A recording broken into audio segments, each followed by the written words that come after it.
Land degradation is not just a dry land issue. Studies show that land degradation is occurring in humid tropical areas at a faster rate than ever before.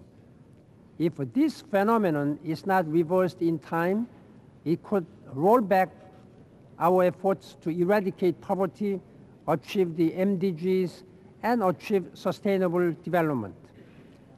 As the climate warms, drought will emerge in new areas and become more frequent and intense.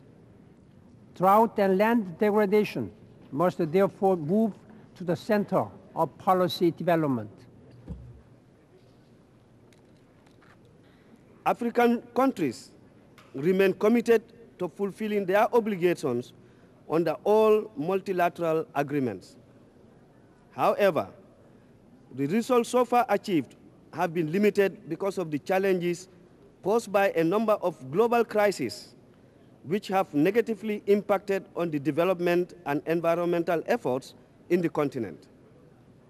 In addition to this, the continent is still grappling with obstacles posed by the basic need for technology transfer and the inability to fulfill its needs of building and developing its institutional capacities and enhancing its human resources endowment, which, among other things, has suffered repeated incidences of forced displacement and induced migration of highly qualified people to other countries.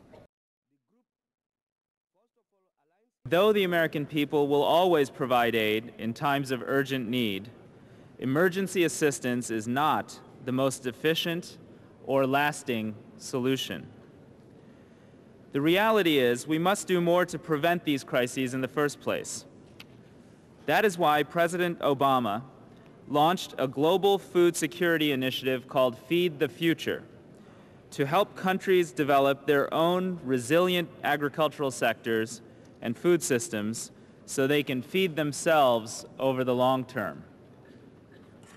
Through these partnerships, Kenya has seen a more than 300% increase in maize yields in certain parts of Western Kenya, while vitamin A-enriched sweet potatoes are now reaching hundreds of thousands of malnourished children in Uganda, Mozambique, and other parts of sub-Saharan Africa. Led Namibia since March 2005.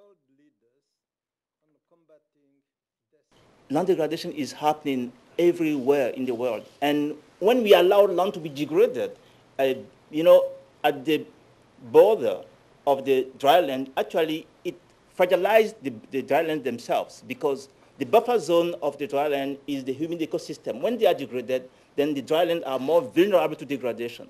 So we can't afford to have land being degraded at a pace of 30 to 35 times more than the historical rate. This will not be sustainable. That's why we're calling for the building of a land degradation neutral world, and it makes sense.